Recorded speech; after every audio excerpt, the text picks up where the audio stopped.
Bonjour à toutes et à tous l'équipe, j'espère que vous allez bien.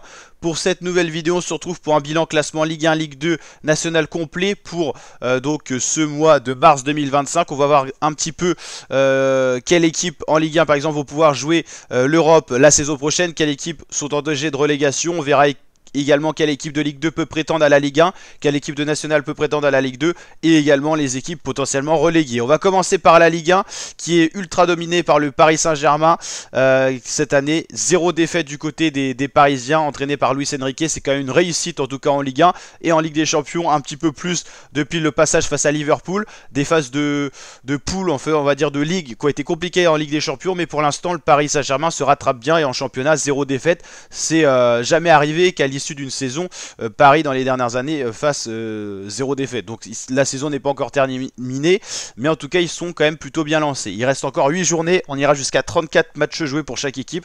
Donc encore 8 journées pour Paris pour rester invaincu, 5 nuls et quand même 21 victoires, c'est énorme, 68 points. Il y a plus de 10 points d'écart avec le Dauphin qui est Marseille. Donc vous l'avez compris, Paris ultra dominant et qui est très bien parti pour aller remporter le titre de la Ligue 1. Mais j'ai envie de dire que c'est plus une surprise, hein. Ils ont été vainqueurs l'an dernier. Il y a eu 2 défaites dans la saison, c'était pas beaucoup. En 2022-2023, il y a eu 7 défaites, mais ils étaient quand même champions. Ils sont tout le temps champions quasiment, hein. Par contre, 0 défaite, il n'arrive pas à le faire. En 2020-2021, il y avait quand même Lille qui avait été champion. Mais voilà, c'est très rare de voir 0 défaite. Je crois que c'est quasiment jamais arrivé dans l'histoire de la Ligue 1. N'hésitez pas à me dire si vous avez une référence là-dessus. Mais en tout cas, c'est du très costaud pour le moment. Mais bon, statistiquement, il y aura normalement 1 ou 2 défaites, on verra si Paris est capable de contrer ça. Marseille deuxième, et on l'a dit de loin, hein, à 48 points, ils auraient 20 points de retard, ils en ont 19 face au premier, donc c'est quasiment impossible de revenir. Surtout les derniers résultats marseillais qui sont très négatifs. Sur les 5 derniers matchs, 3 défaites, donc attention pour les Marseillais au retour des Monégasques et des Niçois. Marseille avait fait une très bonne partie de début de saison, et là désormais 7 défaites, une défense qui concède de plus en plus de buts, une attaque qui marque pas forcément énormément de buts, donc statistiquement ils se font rejoindre partout en termes de stats. Au niveau défensif, c'est plus une des meilleures défenses, et niveau attaque, c'est pas, enfin c'est encore une bonne attaque, mais petit à petit les autres attaques reviennent. Monaco, c'est plutôt pas mal. En tout cas, ils sont en train de revenir sur Marseille vis-à-vis de leurs derniers résultats. Nice, c'est la meilleure remontada quand même qu'ils ont fait là. Enfin, ils étaient à un moment un petit peu plus dans le ventre mou, mais là, c'est pas mal. Pour l'instant, ils jouent les places européennes, donc en égalité de points avec Monaco, c'est intéressant. Il y a quand même des déconvenus. Il y a 4 points de perdus pour ces deux équipes dans les derniers matchs, mais quand on voit que Marseille en a perdu 9, ça permet à Monaco et Nice de rêver de la deuxième place. La première place, elle est quasiment inatteignable, vous l'avez compris. Lyon est sur un très bon ratio également. Ils ont repris 1 point. Ils ont gratté 1 point sur les équipes de devant. Donc ça c'est plutôt pas mal. Non, ils en ont même gratté 2, je dis des bêtises parce que... Non, un seul. En gros, Nice a perdu potentiellement 3, 4, 5, non, et donc Lyon en a repris 2. Donc ça c'est intéressant parce qu'ils n'ont pas eu le match nul. Les Lillois, eux, sont sur des résultats réguliers, mais ça suffit pas. C'est pas assez solide pour revenir devant, mais il n'y a qu'un point d'écart avec les 5e. Donc ça c'est toujours intéressant. Pour l'instant, dans la place actuelle, les Lillois sont vers la Conférence League, qui est quand même moins intéressante. Lyon, ça doit être barrage Ligue Europa. Nice, c'est Ligue Europa. Et barrage Ligue des Champions, j'imagine. Et Paris, Marseille, Monaco, c'est les 3 places Ligue des Champions. Donc pour l'instant, ça changerait par rapport à l'année passée parce que Marseille n'était pas du tout en Ligue des Champions, n'était même pas en place européenne. Monaco était déjà en Ligue des Champions, donc ça bouge pas.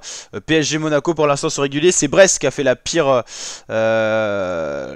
perte en championnat. Ils sont 9e, ils sont plus du tout dans les places européennes, donc ça c'est vraiment dommage pour eux, quoi.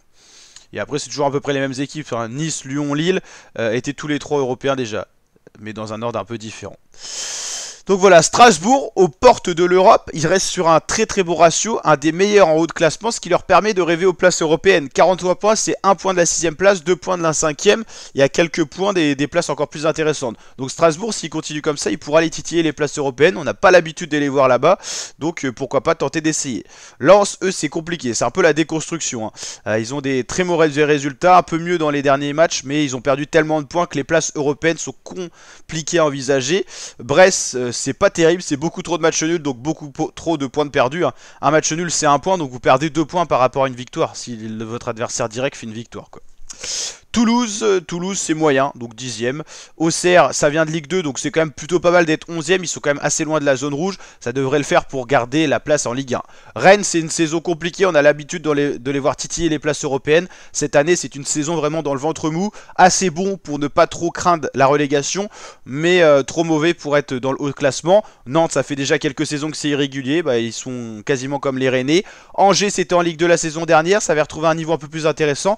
Les résultats sont plus inquiétants. Attention, il n'y a que 6 points au-dessus de la zone rouge, donc il va falloir prendre des points. Même un point de match nul fera toujours du bien.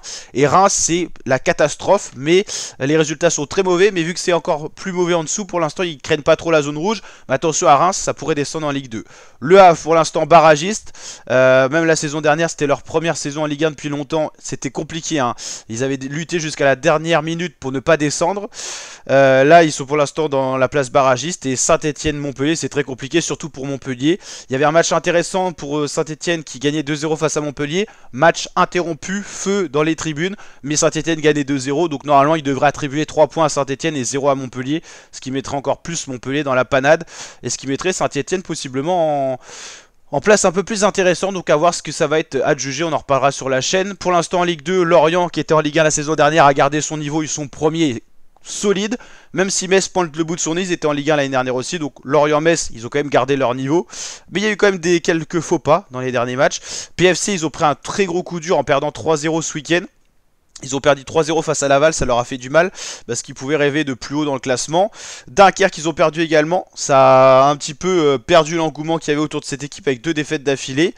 Guingamp, Laval, ça va un peu mieux, mais c'est irrégulier. Annecy, c'est pas terrible, hein. On l'avait dit qu'on les sentait pas monter ou pouvoir jouer la montée en Ligue 1, ça se confirme. Bastia, c'était catastrophique avant de la saison, ils étaient vraiment en bas de classement, ils avaient peur de la relégation, ils se sont bien ressaisis. Toujours ici irrégulier, Grenoble irrégulier, Pau très irrégulier, hein. Tout le monde peut perdre et tout le monde peut gagner dans ce classement là. Ajaccio, ils étaient pas loin de la zone rouge, ils se sont donné une bonne bouffée d'air et normalement ça devrait le faire. 3 c'est compliqué, mais de base ils devaient être en national, ils ont été repêchés parce que Bordeaux est descendu et au final ils sont en Ligue 2, ils ont le niveau, on le voit au final, hein. Amiens c'est compliqué, mais ils ont gagné face à Caen, ils se sont donné une bouffée d'air. Red Star ça va plutôt bien, parce que c'est un moment c'était vraiment compliqué. Rodez c'est plutôt pas mal quand même, ils se sont éloignés de la zone rouge, et puis Clermont, Martigues, Caen c'est la cata, surtout pour Caen qui est quasiment sûr de finir en national, ce qui est catastrophique, mais voilà c'est comme ça. Nancy toujours premier de national, il y a quand même un match de retard pour Le Mans-Boulogne, mais Le Mans, ratio très intéressant qui pourrait retrouver les niveaux professionnels. Nancy-Le Mans, c'est des équipes costauds historiquement, donc ça ferait du bien à ces deux équipes de retrouver la ligue supérieure. Boulogne, intéressant. Orléans, Valenciennes, Aubagne, Dijon, Bourg-Péronard, Rouen, Villefranche. Concarneau qui était en Ligue 2 la saison dernière, qui va pas très bien. Sochaux, ça va pas très bien. À un moment, ils étaient dans le haut de classement, puis là, je sais pas ce qui se passe, ils ont vraiment une passe 100. Et attention, parce que la Nationale 2 peut arriver aussi. Le cumul de points est intéressant pour le moment, mais attention à pas chavirer sur cette fin de saison. Versailles, QVI, QRM qui était en Ligue 1 la saison, enfin en Ligue 2 pardon la saison dernière et qui est quasiment aux portes de la Nationale 2. Nîmes, Paris 13 et Châteauroux en difficulté. Donc voilà pour ces classements complets, vous l'avez compris, les équipes qui ont peur d'être reléguées de Ligue 1 à Ligue 2, c'est Montpellier qui est très inquiétant, Saint-Etienne et puis Le Havre. Attention à Reims, Angers et Nantes qui sont encore dans cette passe un peu compliqué, surtout Reims. Angers Nantes, il y a quand même une bouffée d'air, ça devrait le faire. Pour les équipes qui rêvent d'être promues en Ligue 1, Lorient-Metz sont de solides prétendants. PFC, Dunkerque, Guingamp, pourquoi pas aussi. Laval, s'ils sont plus réguliers. Annecy, je pense qu'ils sont sortis de la course. Je vous rappelle qu'il y a 2 passages directs. Donc pour l'instant, Lorient-Metz. Et du 3 au 5e, c'est les playoffs, les barrages. Nancy-Le Mans, de sérieux clients pour la Ligue 2. Et puis pour être relégué, Châteauroux, Paris 13 et Nîmes sont en grosse difficulté en national. Allez, je vous dis à très bientôt pour de nouvelles vidéos, l'équipe. Ciao, ciao.